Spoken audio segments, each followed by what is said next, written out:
Board. Awesome. Okay, so just a few quick announcements.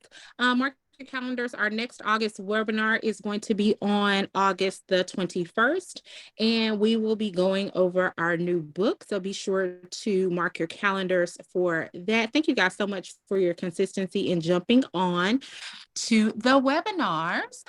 All right, we've also got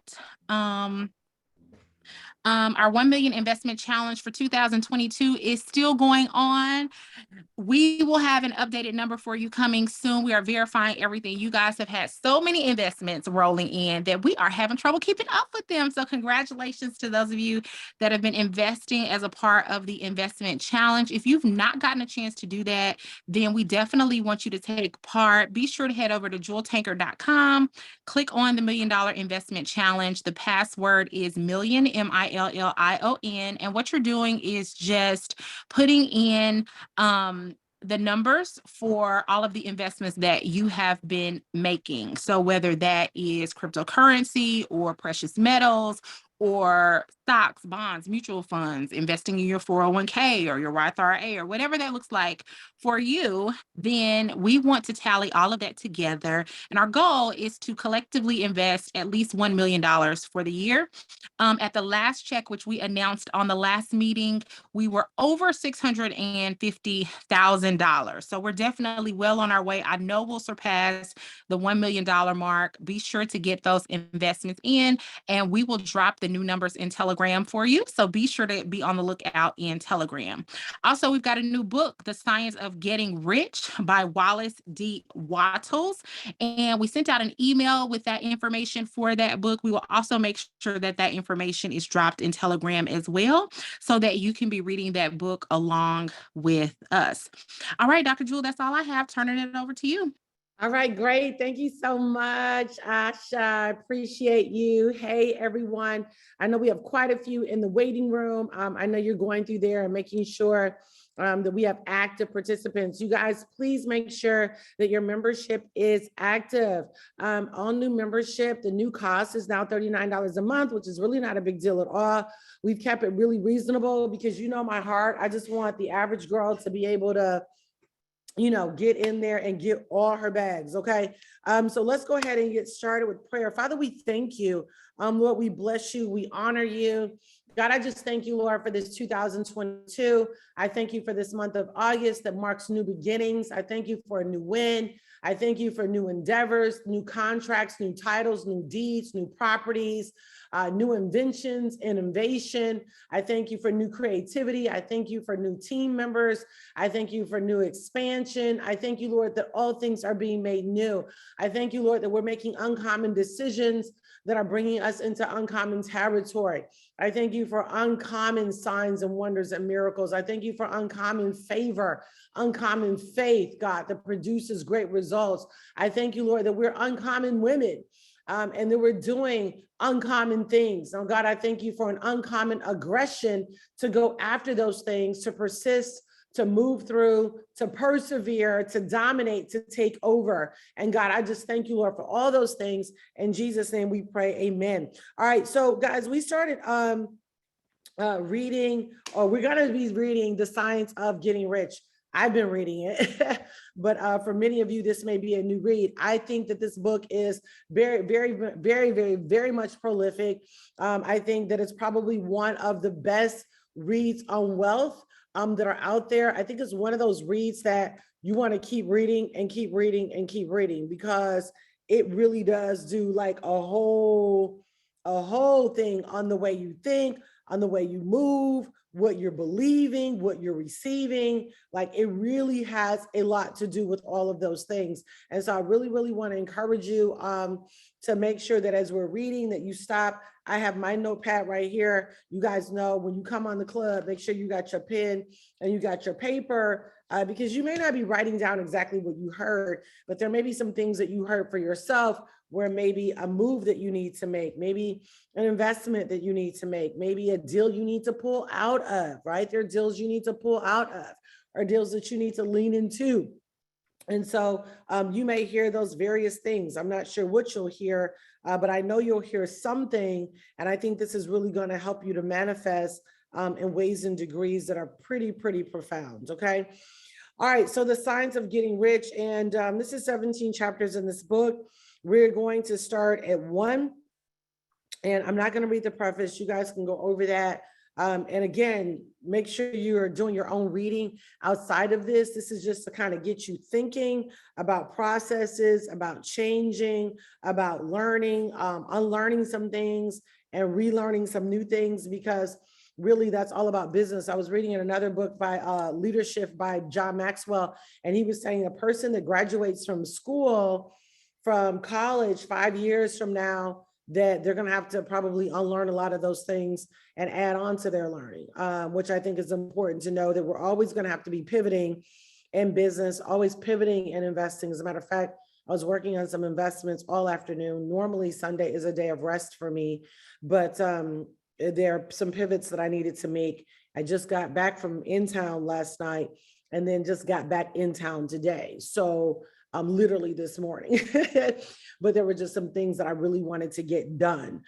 So just know that, you know, in business and becoming a woman of wealth, growing in wealth, it's all about knowing the season and the time. And there are times where you're going to have your set times where it's like, hey, this is my day that I'm going to kind of relax. But then there are other times where it's like, hey, I'm making some pivots and all these things are just setting me up to scale, right? And so you just got to be sensitive to that. You can't be fixed. If I was just like, oh my gosh, it's Sunday and it's my day of rest, which is important. And I think we need to have days of rest, but I think they're also important for you to kind of recognize that, you know what, I also need to take some time to really get my bag right now. And so I normally would rest today, but I need to dig in. And so just know that as entrepreneurs and investors, everything is not going to always be so cookie cutter.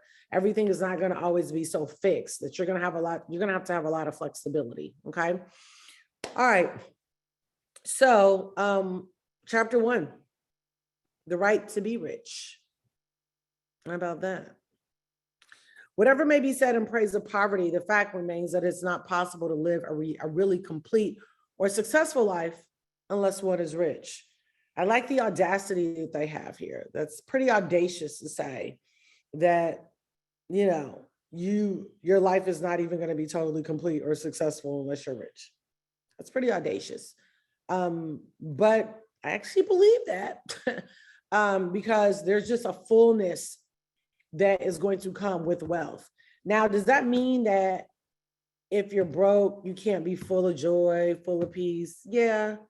But I also think that there are going to still be a lot of things that are kind of missing, because everything kind of goes back to wealth, your ability to move, your ability to go, your ability to change lives, your ability to give. I mean, it's like it impacts so many things. No man can rise to his greatest possible height in talent or soul development unless he has plenty of money.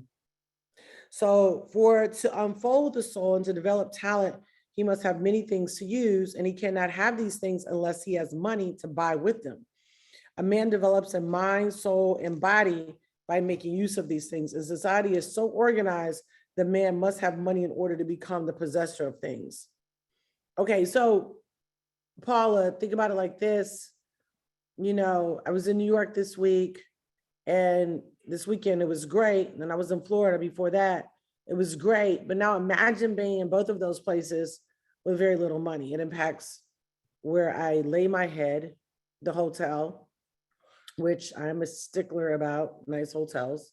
And it then impacts what I eat, right? So therefore, the basis of all advancement for man must be the science of getting rich. All right. Now, let me say this also.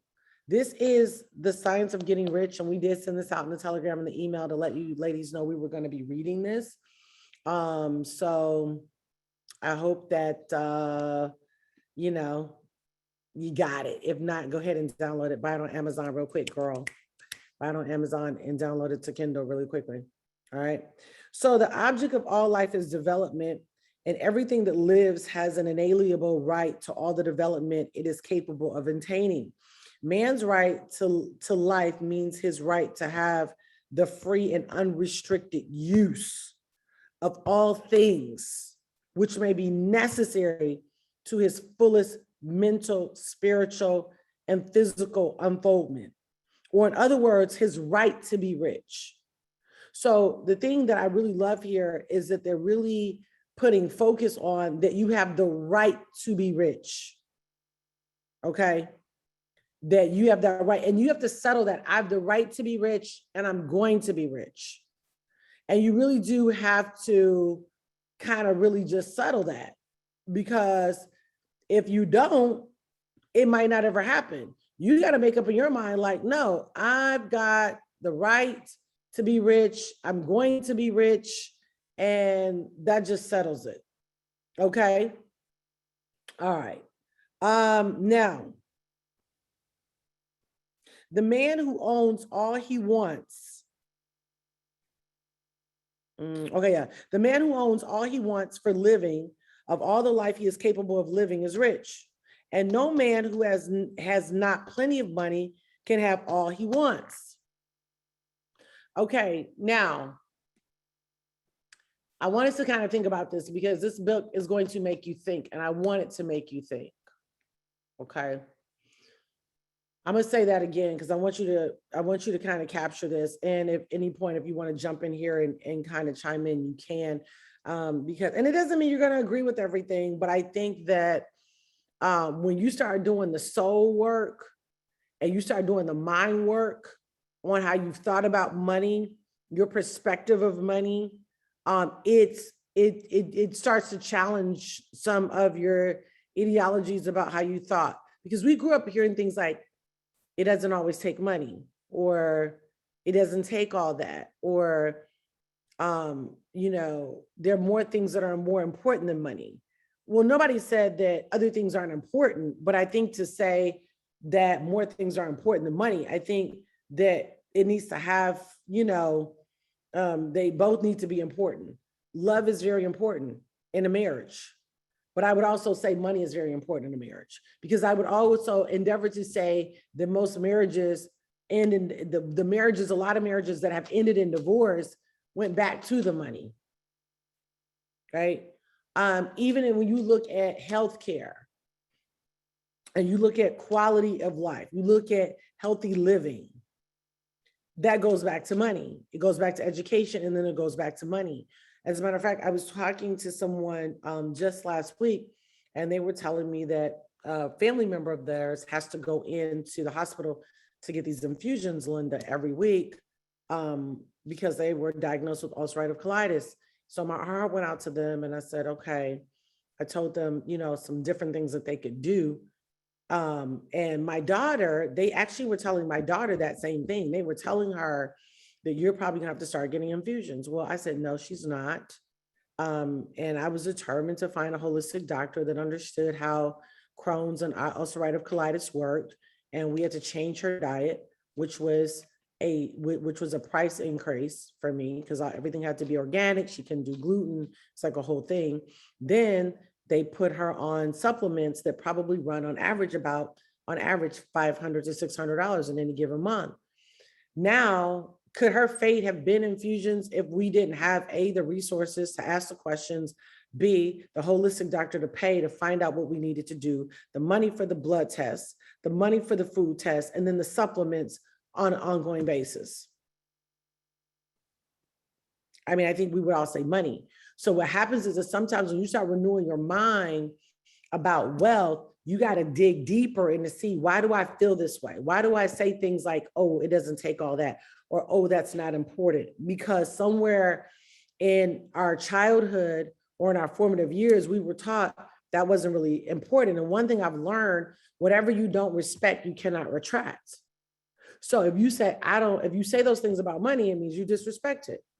Now, I'm not saying love money, because I don't think we should love money. The Bible tells us that the love of money is the root of all evil.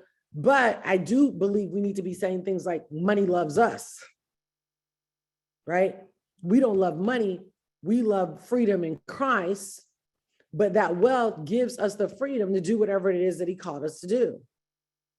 Okay. And again, if somebody wants to stop me and have a little bit of dialogue, we can do that. All right. But I want to make sure we lay a good groundwork for this, because this book definitely challenges kind of the way you thought about some of these things. Okay.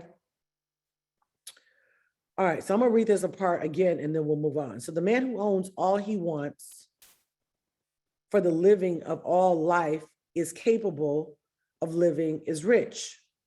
And no man who has not plenty of money can have all he wants. Life has advanced so far and become so complex that even the most ordinary man or woman requires a great amount of wealth in order to live in a manner that even approaches completeness. Every person naturally wants to become all that they are capable of becoming. This desire to realize innate possibilities is inherent in human nature.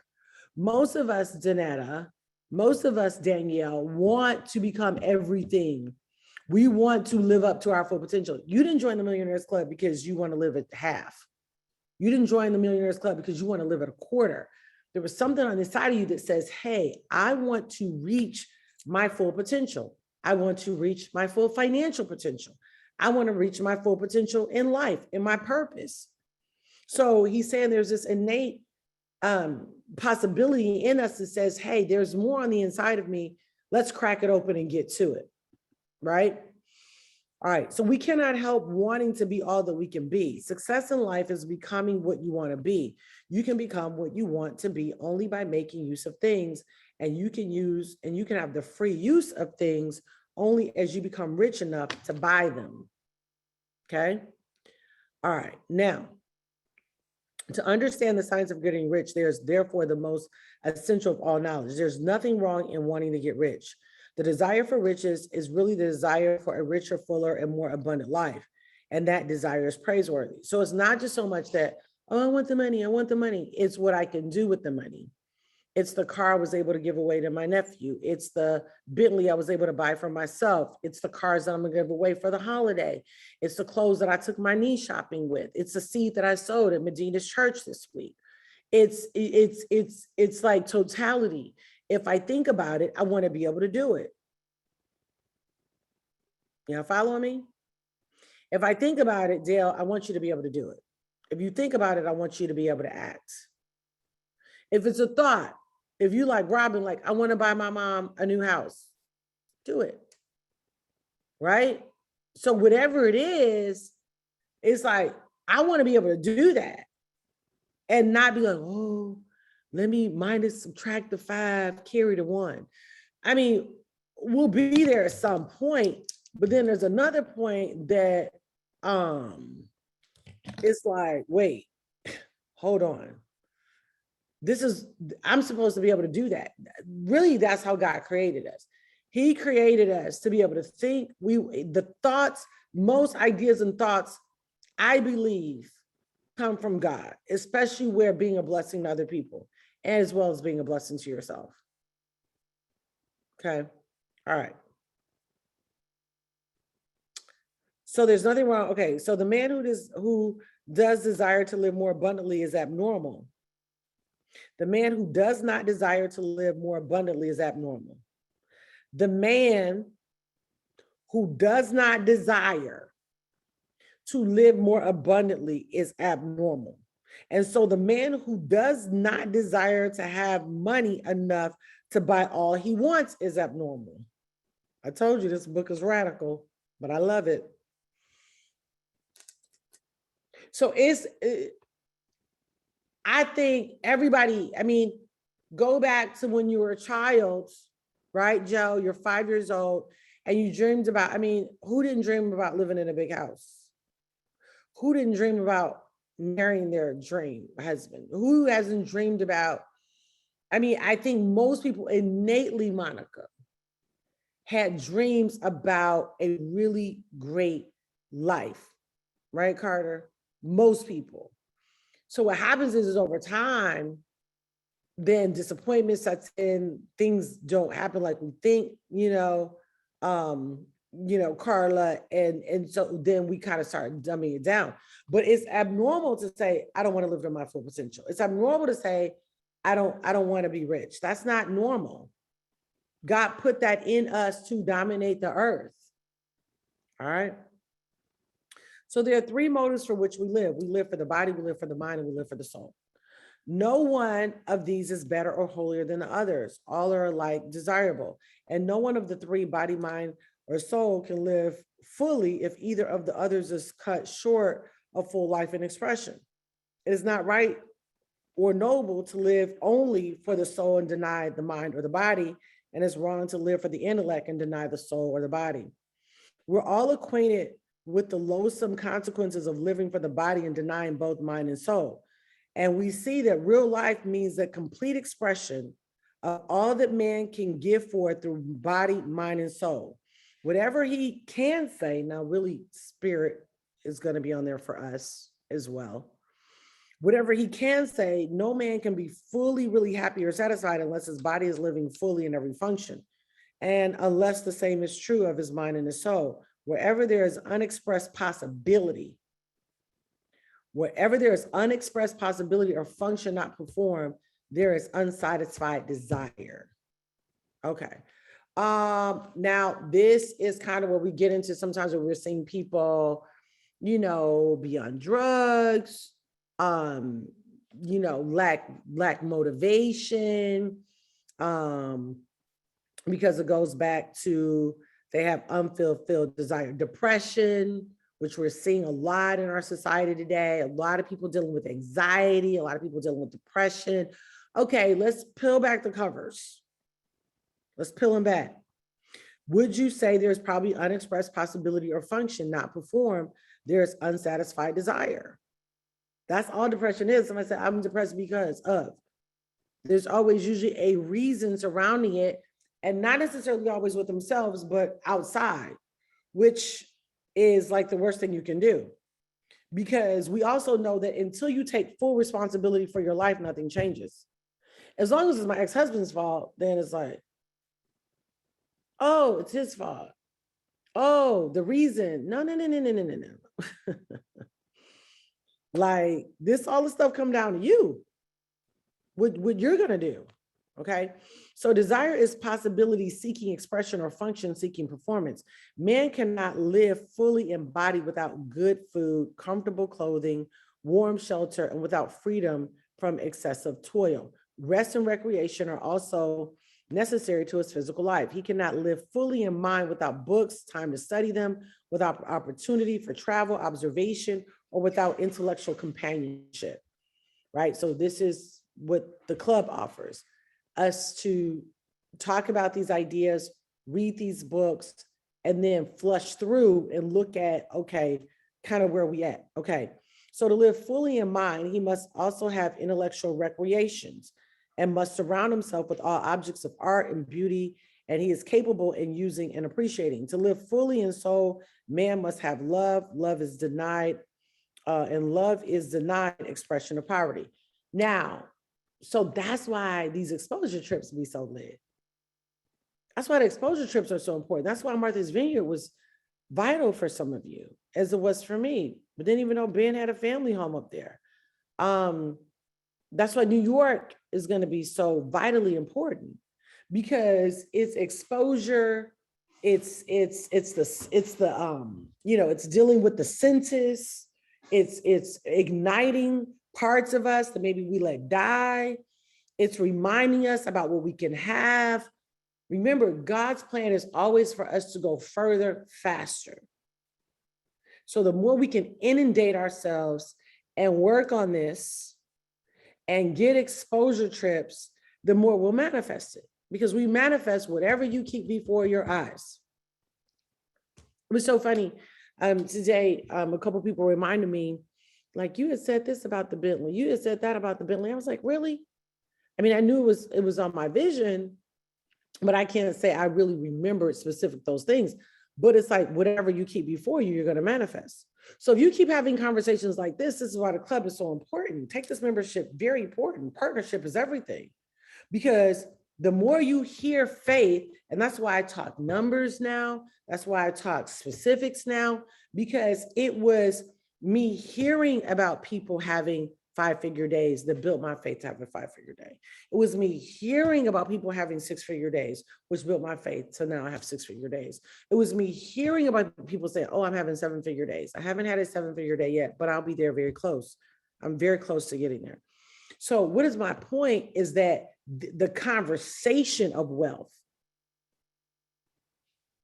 I think, is more paramount than anything. Because even while I'm talking to you guys, it's renewing your mind, but it's renewing mine at the same time. It's a two-edged sword. The Bible tells us if you teach it, you know, it's working on you and me at the same time. Okay. All right. Bets. So wherever there is unexpressed possibility or function not performed, there is unsatisfied desire. Desire is possibility seeking expression or function seeking performance. Man cannot live fully embodied without good, comfortable clothing. Okay, we read that. So a man's highest happiness is found in the bestowal of benefits on those he loves. Love, its most natural and spontaneous expression in giving. The man who has nothing to give cannot fill his place as a husband or father, or as a citizen, or as a man.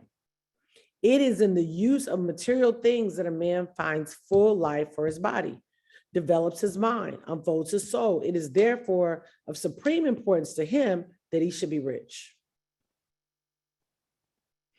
I think this is especially important because I think what happened when, you look at kind of the impact of slavery and you look at, Nadine, like how our ancestors had to survive we just gonna be together as a family. We just gonna, as long as we got each other. And so what happened was, and having each other was important, right? But it wasn't the totality of the matter. And so I think what happened was that mindset trickled down into the generations. Hey, as long as I have each other, and in some cases, even seeing our men who might just be a little like undermotivated, in some cases, and women also undermotivated, just because for so long it wasn't even a possibility.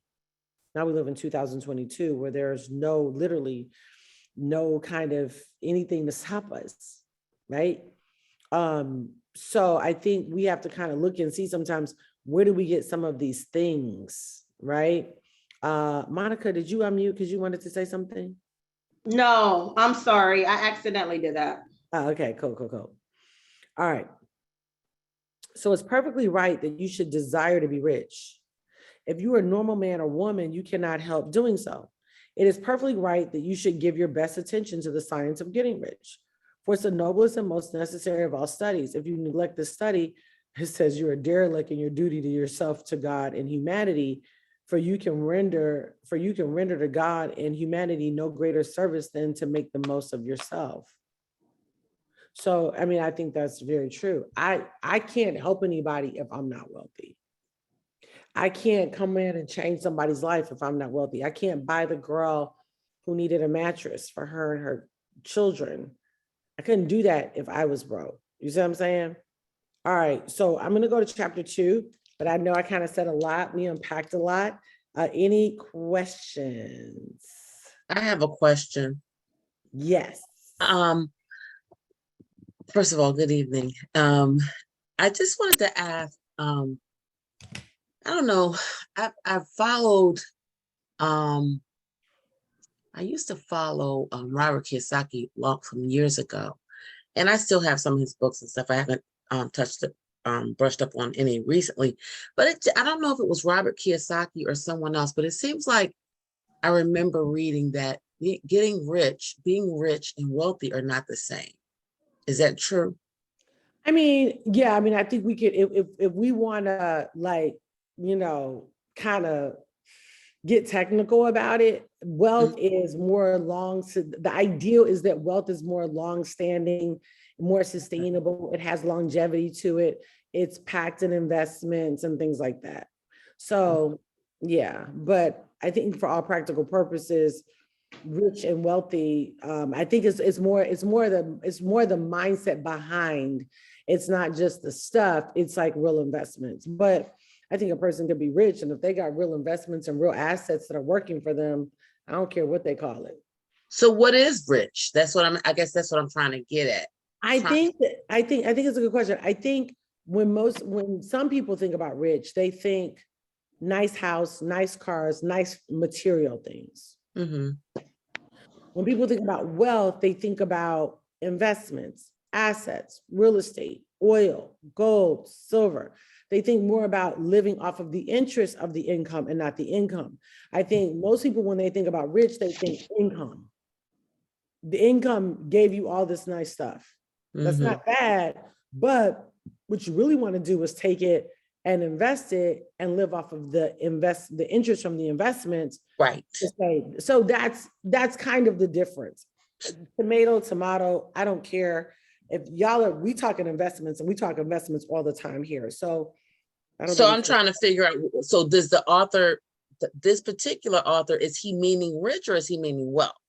well, I think for the purposes of what we're talking about, he means wealth, but he Okay. just calls it rich. Got you. You All know right. what I'm saying? I do. Yeah. I do. So if Right. I meet somebody and I know they got 20 million in the bank and they say they're rich, whatever you want to call it. Right. I got it. I got you. Tomato, hey, call it whatever you want to call it. Your asset, your balance sheet tell me you up. Right. I got you. Thank you. Absolutely. Anybody else? Hi, Dr. Jill. It's Tanya. How are you? Hi, Tanya. I just wanted to say one of the things that was very impactful for me was when we were in Detroit on the yacht and everybody was in white.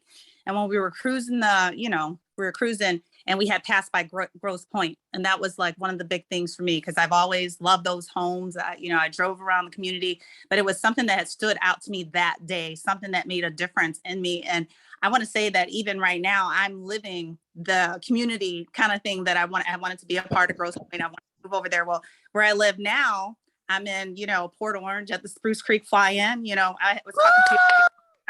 We used to have a place there. Yes, I remember you had mentioned that. And I feel like that's my Grosse Pointe. It's a gated community. People have planes. I have a guest house and stuff, but it just expanded my mindset. And so Is your husband a pilot? No, he isn't. He's in chiropractic school. He had wanted to learn flying lessons, but we had somebody over here who owned a plane. They teach him flying lessons. So he's able to go to school. He's able to fly.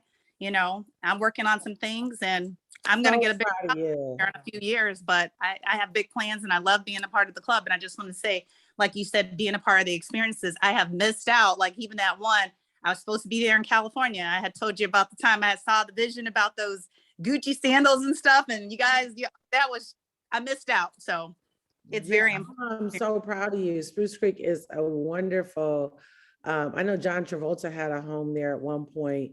I think he sold it, but you guys are in a beautiful place. I love the restaurant there and the salon, and yeah, congratulations on that. And thanks for sharing. That is awesome. Yeah, you guys, it's a flying community. So we would fly our plane in and pull right up to our house. It was a really dope experience. We ended up selling it in 2007 during the recession because we rented it out and it stopped renting. So we were able to get out of that, but it is a lovely community. So thanks for sharing that. Exposure. That's all I wanted to say. Thank you. From you, from the club. Amen. I appreciate it. That is so good. All right, let's get into chapter 2. I can't believe we're 8:41. There is a science of getting rich. There's a science of getting rich. It's an exact science like algebra or arithmetic. There are certain laws that govern the process of acquiring riches. Once these laws are learned and obeyed by man, he will get rich with mathematical certainty. Okay. All right. So pay attention here because this part I think it's pretty cool. The ownership of money and property comes as a result of doing things in a certain way. Those who do things in a certain way, whether on purpose or accidentally, get rich, while those who do not do things in this certain way, no matter how hard they work or how able they are, remain poor. Okay, now it is a natural law that causes always produce like effects. Therefore, any man or woman who learns to do these things in this certain way will infallibly get rich. That the above statement is true is shown by the following facts. Getting rich is not a matter of environment, for if it were, all the people in certain neighborhoods will become wealthy. The people of one city would all be rich, while those of other towns would all be poor, or the inhabitants of one state will roll in wealth, and those of an adjoining state will roll in poverty. But everywhere we see rich and poor living side by side in the same environment and often engage in the same vocations.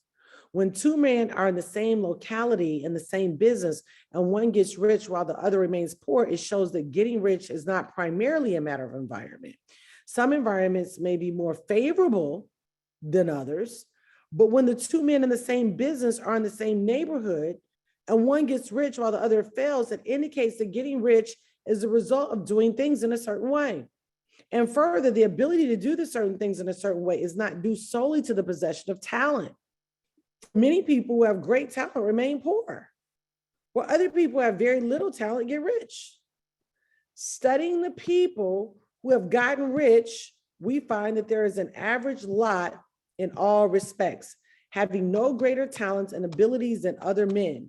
It is evident that they do not get rich because they possess talents and abilities that other men have not, but because they happen to do things in a certain way. Getting rich is not the result of saving or thrift.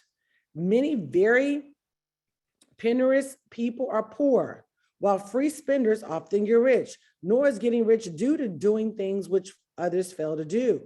For two men in the same business often do almost the exact same things, and one gets rich while the others remain poor or become bankrupt.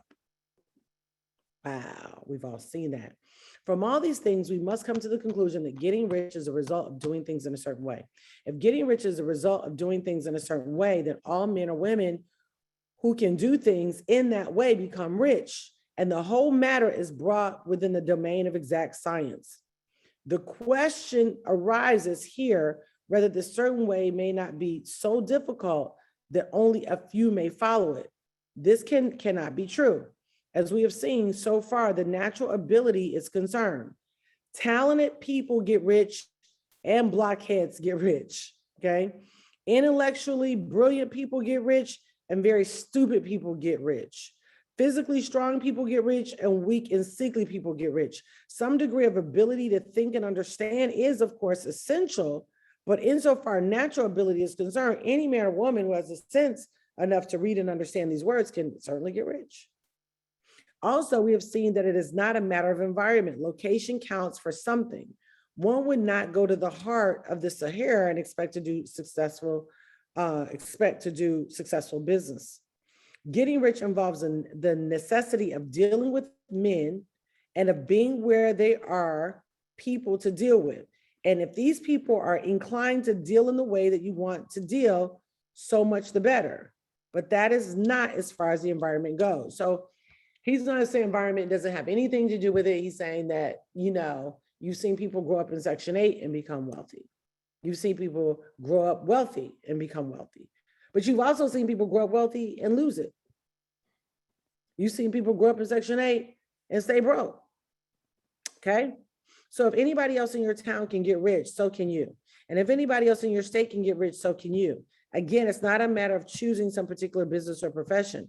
People get rich in every business and in every profession, while their next door neighbors in the same vocation remain in poverty. It is true that you will do best in your business that you like and which is congenial to you. And if you have certain talents that are well developed, you will do your best in business, which calls for the exercise of those talents. Also, you will do best in business, which is suited to your locality. An ice cream parlor would do better in warm climate than in Greenland. Okay. But aside from these general limitations, getting rich is not dependent upon your engaging in some particular business, but upon your learning to do things a certain way. And if you are now in business and anybody else in your locality is getting rich in the same business, while you're not getting rich, it is because you're not doing things in the same way that the other person is doing them. No one is prevented from getting rich by lack of capital. True, as you get capital, the increase becomes more easy and rapid. But one who has capital is already rich and does not need to consider how to become so. No matter how poor you may be, if you begin to do things in a certain way, you will begin to get rich and you will begin to have the capital. Now, let me stop and say this. And this, the next part is my really favorite part of the book. Now, The bottom line is,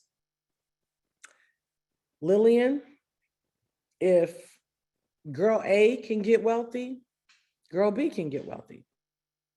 If guy E can get wealthy, guy F can get wealthy. I literally was having this conversation earlier today with my youngest daughter. She, Ben raised her, so they're very close. She has very little relationship with her biological father. And she said, Mommy, he said something to me today. And she got all these revelations, after she got the Range Rover delivered to her. She says, it's really deep. She says, I talked to my dad a couple of days ago.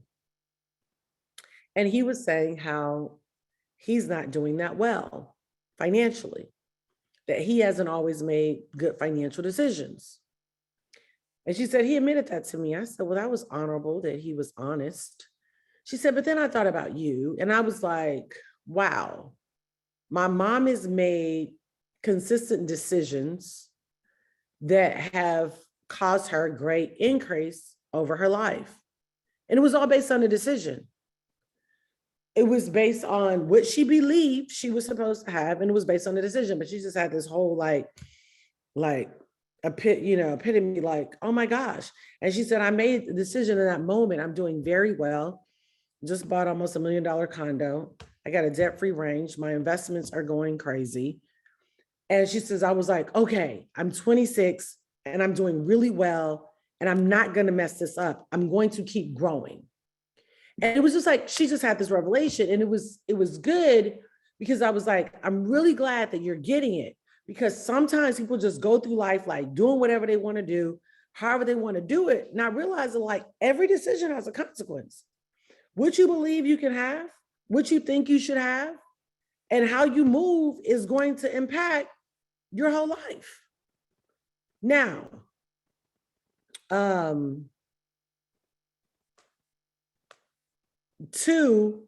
chapter 3 is opportunity monopolized, because this is the part that I think is very, very, very, very, very important.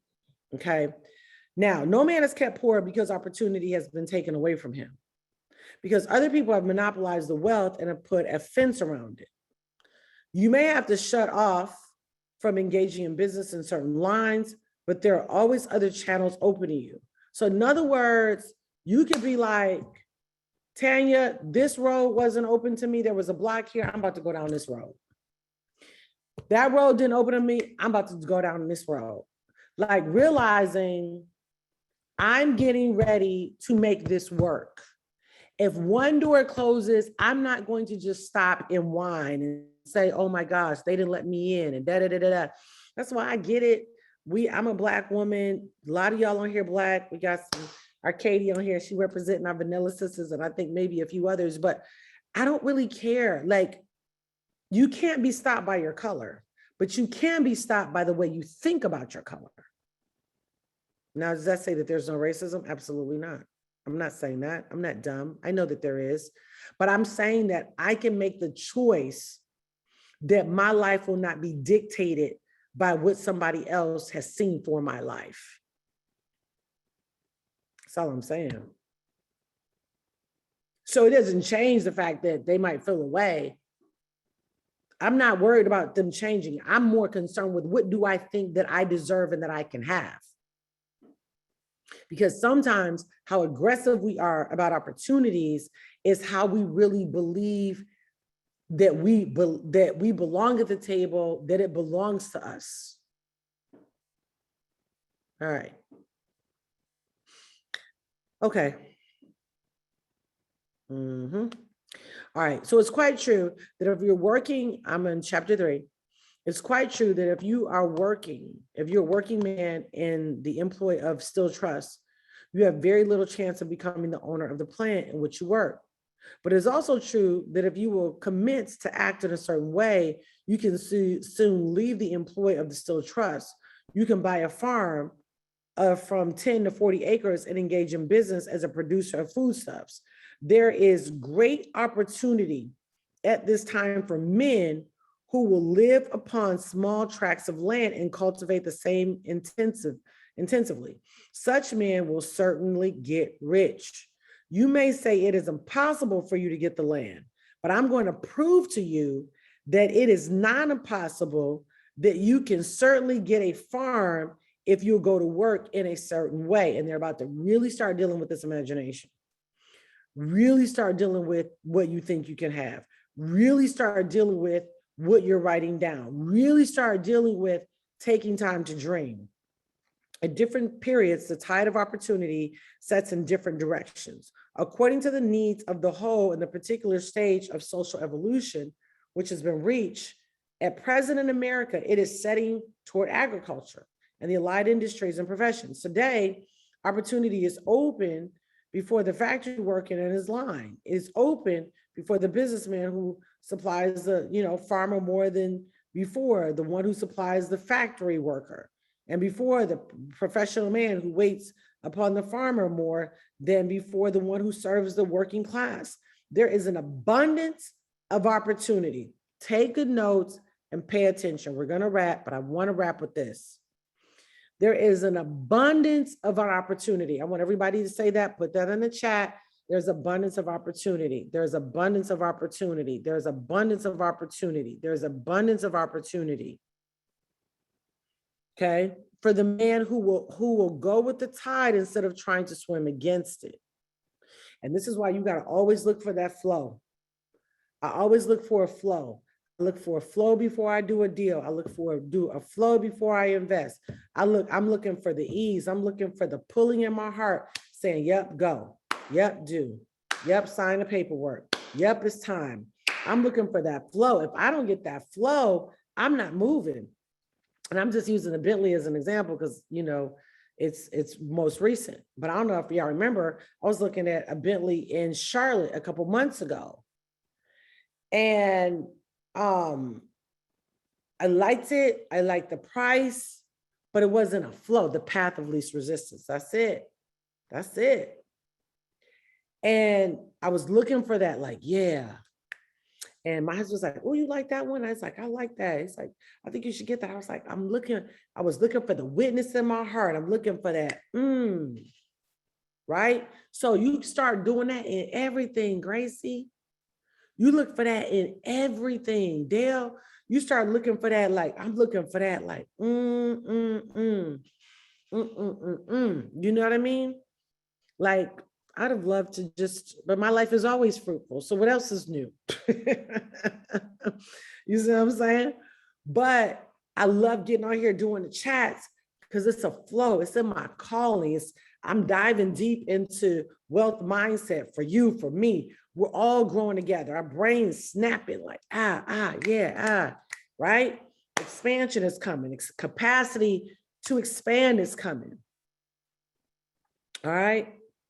So the abundance of opportunity for the man who will go with the tide instead of trying to swim against it. So the factory workers, either as individuals or as a class, are not deprived of opportunity. The workers are not being kept down by their masters. They're not being ground. They're not being ground by the trust and combinations of capital. As a class, they are where they are because they do things in a certain way. They tell themselves, I will be here working for the rest of my life. I don't have a choice. No one's giving me a break. No one's giving me an opportunity. And there were tons of opportunity. They just were blind to the opportunity because probably the people, everybody they're hanging out with is blind to the opportunity. But the wealthy are always seeing opportunity. They're always taking responsibility for where they are in their lives. They're not looking to say, Biden didn't give it to me. Trump didn't do this. No, my mama didn't do this. My dad, no, it's no one's fault. What am I, like, God, you put me here.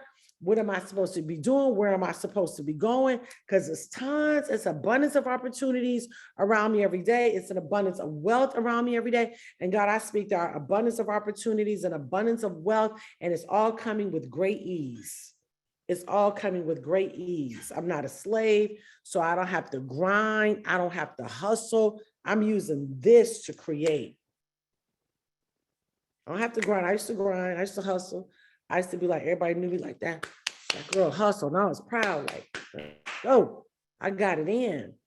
I don't regret that because it developed in me endurance and perseverance. But as I allow Holy Spirit to grow me up, I realized it wasn't the hours I put in any kind of labor. It was the time I put in my renewing my thinking,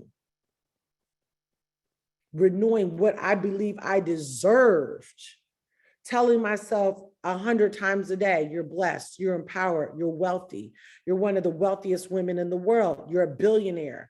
I say this stuff to myself every day. I'm confident, I'm bold, I'm strong. My discernment is strong. I make accurate decisions that change my life. All my decisions are profitable. All that I put my hands to prospers. You got to say this stuff to yourself every day, because the more you change this, the more you're going to manifest. So when I was like grind, hustle, again, I don't regret it. It made me who I am. But as I developed by reading books like this, right? Allowing myself to be challenged. Go back and read this again. Okay, wait a minute now. That's pretty bold, doggone statement. He said, everybody, wait, hold on. Like, let it ruffle your feathers. Let it get you away. And then think through that. Why do I think that way? Okay, that's it. The time you put in renewing your mind, that's it. So I'm producing more, working less. But again, it was all a part of the process. So but I remember when I had my first 6-figure day, it was this year. And it was like, oh, I manifest that. That's what I've been talking about. I manifested. Let's do it again. Right? Meditating on it, thinking about it, meditating on it, calling it in, seeing it, taking advantage of opportunities, right? Do I get scared sometimes? Absolutely. Absolutely, positively. I have so many projects going on right now between my house and church that I've taken on. And yeah, so I keep myself stretched. I'll be like, okay, let's do this. And it doesn't mean that it technically is the budget for it, because I told y'all how I think. I don't like to use old money for new projects. New money has to pray for new projects. So I'm like, okay, I got to manifest that. Yep, the butterfly feeling, absolutely. Or sometimes I feel like I am really in over my head. I'm always in over my head. Once you start living in over your head, and then you start seeing God come through, and he gives you opportunities, and you run this play and you run that play, you just start saying, I'm living way over my head. I'm way in over my head, but I'm in faith, and it's going to work. It has to work. It has no choice but to work. I will manifest. I will manifest what I've said. I will manifest what I put my mind to. I will manifest. But do I feel scared? I will say, let me see, is scared the word? Or do I feel like, ooh, child, you out here? But I think because I've conditioned myself, I've been out here so much. And because right now in my life, I'm putting such a demand on myself that I will produce more in these next 4 or 5 months than I have ever produced in my life. Hands down, hands down. I will produce more in the next 5 months left in the year than I've ever produced in my entire life. And it will be the easiest I've ever produced it. But again, I've been building my faith, Janetta. Like, ooh, okay, that wasn't so bad. You know what I'm saying? I took on that project. Okay, God, you came through. Okay. All right, what's next? Okay. So you start like, your confidence start being built up, because you be like, oh, now I see, I got to just go with the flow. I sense we're supposed to do it. And you just keep going. You see what I'm saying? Yes, Ann says, speaking the word over herself takes me where I want to be. My issue is thinking too long instead of doing. You got to jump in. And here's the thing, and don't be afraid to make a mistake. because I have made mistakes. You know what I'm saying? Prayer directives, you will produce more in these next months than you've ever done before. Absolutely.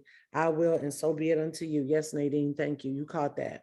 We're going to produce more in these next 5 years. I am so clear on that because we are doing more mind work in this club that I think I have ever done because that's the secret sauce. This is the secret sauce right here. The mind work and the exposure trips, the mind work and the exposure trips, the challenge, the $1 million challenge. Stay on that, invest, bam, bam, bam, invest. Okay, let me invest, pay my bills, let me invest. All right, pay my bills, let me invest. You got to do the mind work, you got to keep it before you because you can know to invest, but we all have to be reminded to invest. I've learned now, like, that's what I was doing right before this call. Y'all ain't gonna see passwords, but I just set up a new account because I just was like, I got to do this. Market opens tomorrow, I'm in this thing. You see what I'm saying? And so I keep doing the mind work and then jumping in, doing the work, doing the work. So doing the mind work and then execute. Bam, do that. Buy this, invest in that, go here, bam, bam, bam. Bam.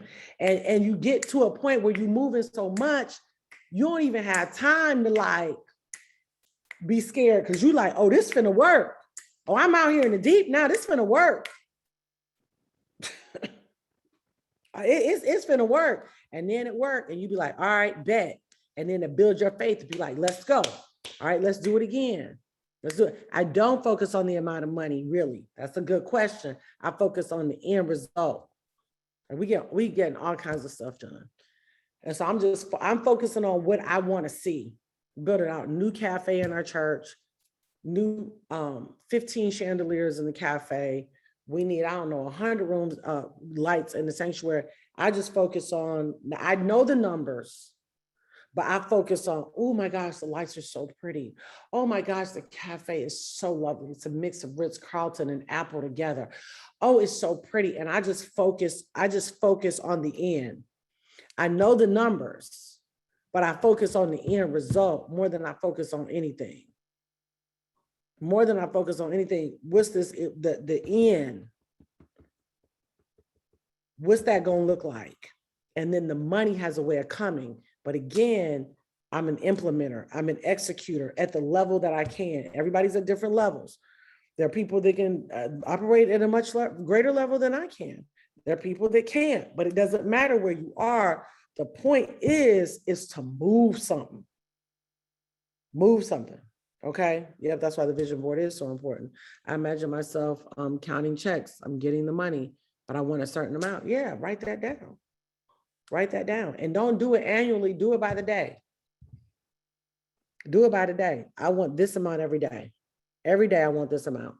Okay, God, now what do I need to do to get there? Okay. Great session tonight, right? All right.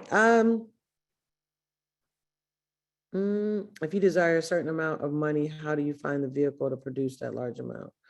Y'all know I'm an investor. We'll probably do another investor thing soon.